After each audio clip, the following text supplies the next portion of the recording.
Hey everybody, Rich here at Leaving MAGA, leavingmaga.org. Just want to thank all of you for your support as always, and also for all of your engagement in watching our leader videos, conversations we have with people who are in our Leaving MAGA community. We are joined today by Brian Batts from the state of New Mexico. Brian, how you doing? It's good to see you. Right. Good to see you as well. Good to talk to you again. Brian is one of our leaders here in our Leaving MAGA community. So let's just, Brian, get right into everything here. What was it about the MAGA movement and the Trump campaign that you found attractive in the very beginning?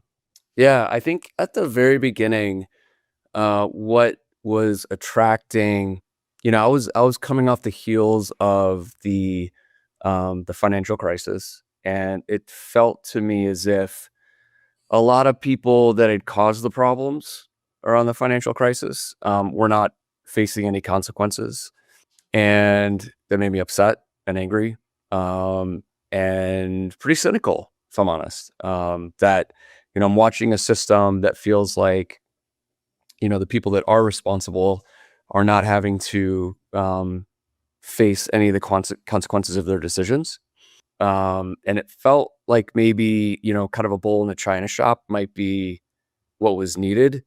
And I think too, I guess actually that's probably the main thrust of it, is just what felt to me like unfairness, and this felt like a way to kind of address that, to try to get some action taken. And the conversation was, how did we go from Obama to Trump?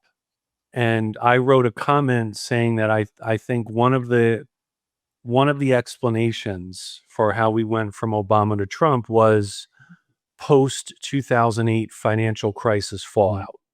Yep. And I feel like there are other reasons as well, but for me, I was just like you. I was attracted to the outsider status. I felt like Trump was somebody who because he had no military, government, or political experience, that he was the right person for the job. And I thought the two parties were the same, and I felt like let's just burn the whole system down and then start anew. And this guy who came on the scene seemed like he was willing and able to do that. And so I am very much relating to what you're saying, because it was a lot of what informed my decision to support him, work on the campaign, and then just get deeper and deeper into the community. Mm-hmm. Yeah, and I think if I can comment on that, I think I've come to realize a couple of things in hindsight, that the idea of kind of burning the system down, right, and starting afresh, truly just ignores the massive amount of suffering that occurs if you were to do something like that. And that was one of the things that became more and more convicting to me, is that I started to see, I'm like, oh, like there's so many people that are impacted by him and the decisions that he's making and the steps that he's taking, not in a good way. And while people want to cheer about America first, the problem is that it just completely ignores the plight of a lot of our fellow citizens. So we are in a commonwealth. We live in a commonwealth. And so the decisions that we make can either lead more towards the common good, the commonwealth, or they can detract from that. And the more I got in, the more I started to read and learn and talk and listen, and the more I realized that MAGA was the antithesis of that. It's an incredibly selfish movement. It's very focused on, like, underneath a lot of it, it's like it's a bit of, there's a lot of like revenge in there. There's a lot of misplaced insecurity, because there are now all these people and things that are being propped up and say, well, that's what you should be insecure about, that's what you should be scared about, when that's not actually the case at all. And so it felt really misguided, and a lot of people are getting trampled in the process. So what was life for you, Brian? Like, Trump wins in 2016. we're vindicated, we're validated, we have taken on the world, we were successful and victorious against the world. What was being in MAGA like for you in your life at the time? Yeah, I mean, at the time I was up north, and so I was, call it like a red dot in a blue ocean. So it was a little bit isolating, but I think when you're in that mindset, you're like, well, I'm standing up for what's right, and if people are against me, that's actually a sign that I'm going in the right direction. Um, but I was in New York City for almost this whole time, and it was trying to make sense of things like how upset New Yorkers were at him. I just didn't have any knowledge of his history, and now that I know better, because I didn't grow up in New York, but I now understand why New Yorkers just don't like him, generally speaking. And so, in my mind, I was doing a lot of rationalization and trying to um, make sense of things to have it fit with my own narrative. And it's very easy, at the time, my media sources were at best really skewed and not didn't really have a whole lot of journalistic integrity. I'll put it that way. Um, so I was well, not even knee deep, neck deep in a lot of that. And honestly, I was walking around with a lot of cognitive dissonance where I was like holding two completely Mm. oppositional views at the exact same time, and kind of didn't know how to think critically to resolve those, and somehow felt okay to just not resolve them and just go on that way. Yeah, so I was, let's see, there's probably three big ones. I wasn't really I wasn't a much of a Fox News consumer, but getting into independent media, um, with the idea being that it's kind of like outside the establishment, like that they're going to have the truth, like they're going to speak truthfully. Um, it can be really, it can be it can create a silo. But probably the three that come to mind, the Daily Wire, um, a site called Zero Hedge, and then Breitbart, probably in that order. Zero Hedge actually started off with a decent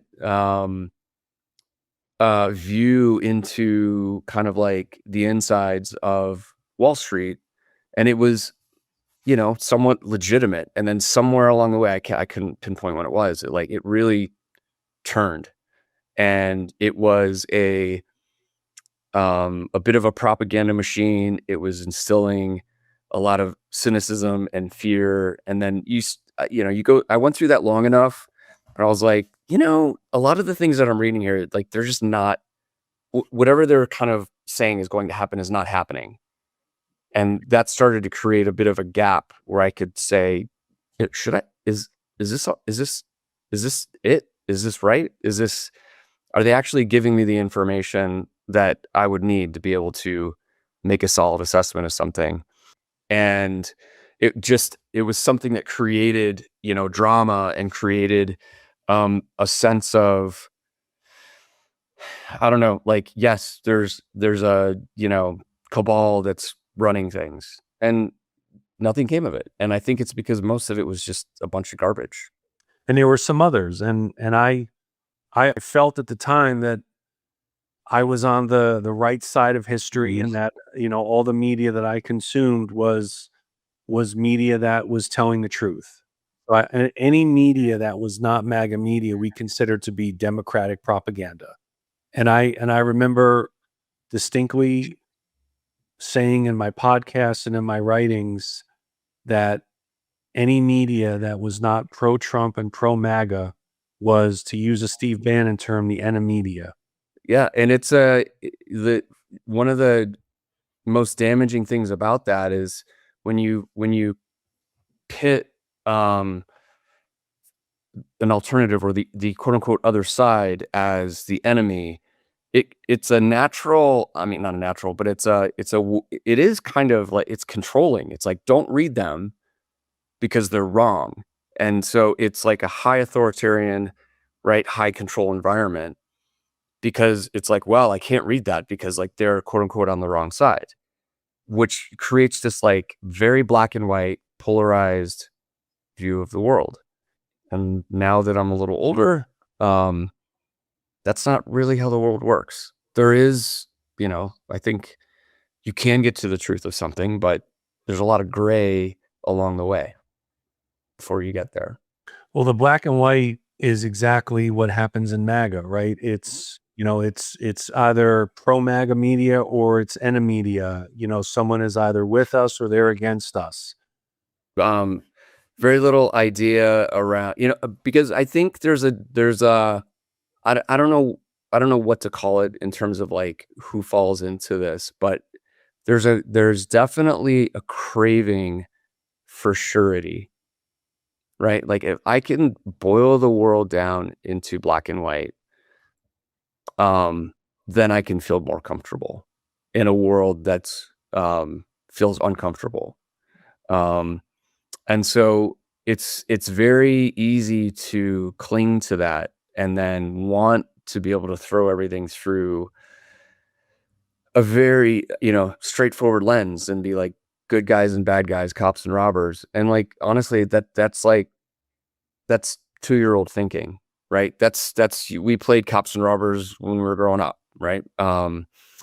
And there's adult thinking that is, sometimes it makes you feel uncomfortable because you end up having to face truths about yourself that you're like, kind of wish that wasn't there. I kind of wish I didn't have to share that down, but if I don't, I'm just going to wind up with like more blinders, and more inability to see clearly. That's a perfect segue actually into what I wanted to ask you next, which is to take us through when some of the cracks formed for you, when some of the doubts and the confusion commenced. Take us into your life at the time. What were you feeling? What were some of the reasons that were starting to make you second guess your support for MAGA? Um, I think part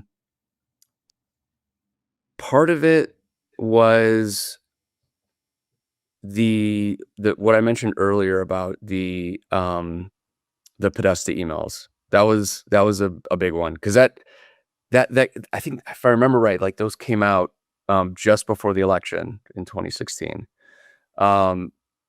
and then to see that nothing came of it, I felt kind of duped, and I felt dumb for having fallen for it. So there was a degree of shame that went with that. Um,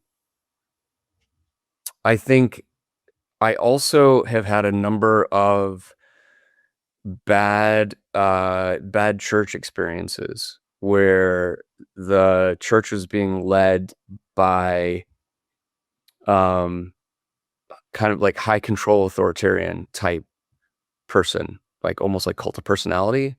And I was like, this is starting to feel very, very familiar to me. That was a big impact. And then the other one was just like, I've mentioned my friend. um you know, we spent he, he spent hours and hours with me, just frankly, in a way, kind of helping reparent me, helping me understand things that I didn't understand. And then slowly started to kind of, like, I'll give you an example. I had, to whatever degree race played into the birther movement, which I think is a lot, or any of the antipathy towards Obama.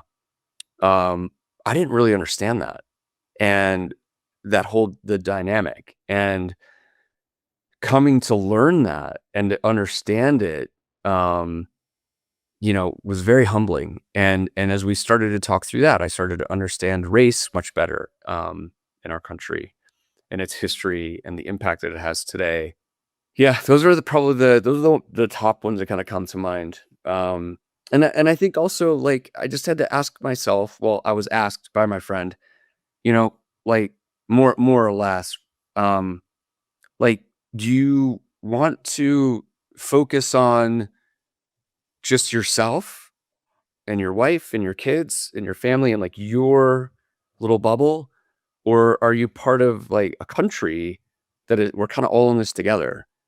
And where I would think about the impact of, say, like tax reform, right? Like, should I only look out for my own best interests when it comes to taxes, or should I be thinking holistically? It's like, well, if we do tax cuts for the rich, that's not gonna help people lower down.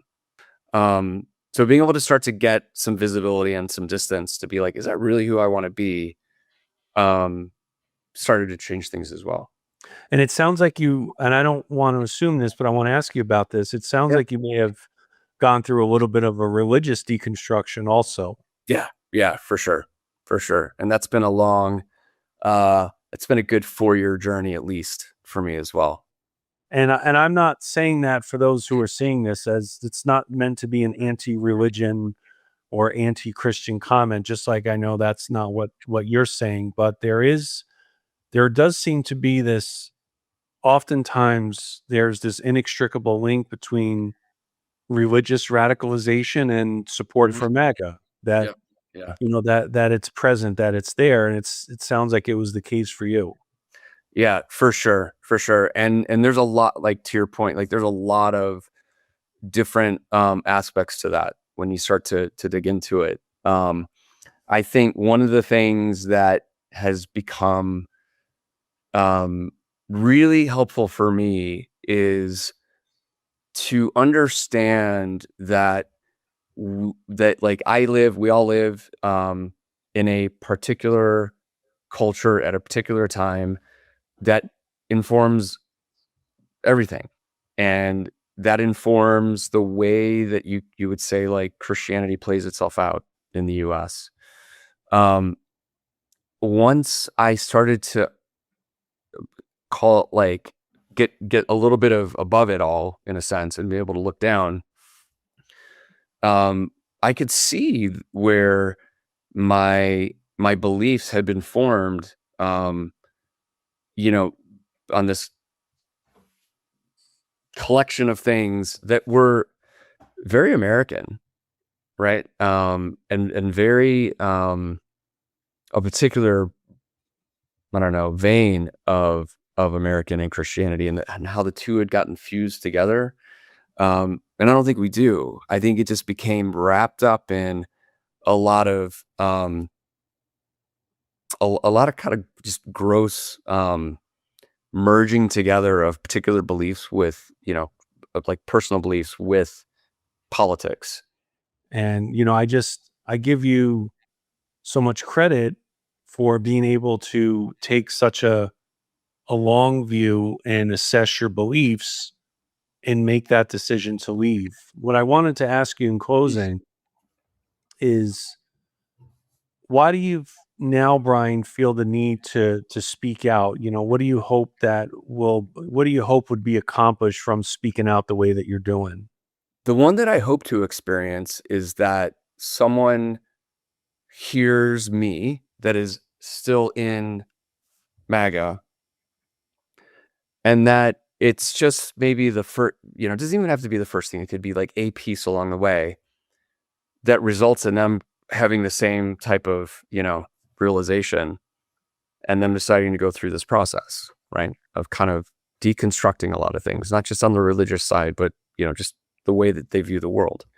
And when this is the one where I've had firsthand opportunity to speak to someone who's like, they're separated from their dad or their mom or their uncle or their brother, that they get a little bit of hope from it. And they're like, okay, I didn't know that I hadn't met someone that had changed their mind.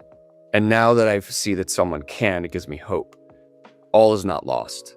And so that's been always really encouraging to me. And, like I'm starting to kind of tear up sharing it now, because it's a pretty powerful experience, to be given the opportunity to play that role for somebody.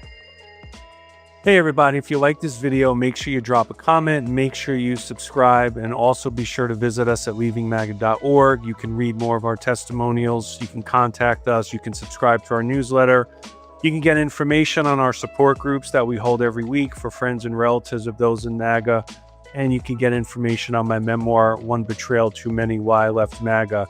And any questions that you have, you can feel free to bring them to our weekly live stream, which is at Wednesday, 1 o'clock Eastern, across all of our socials. As always, we appreciate you watching. Thanks for your support.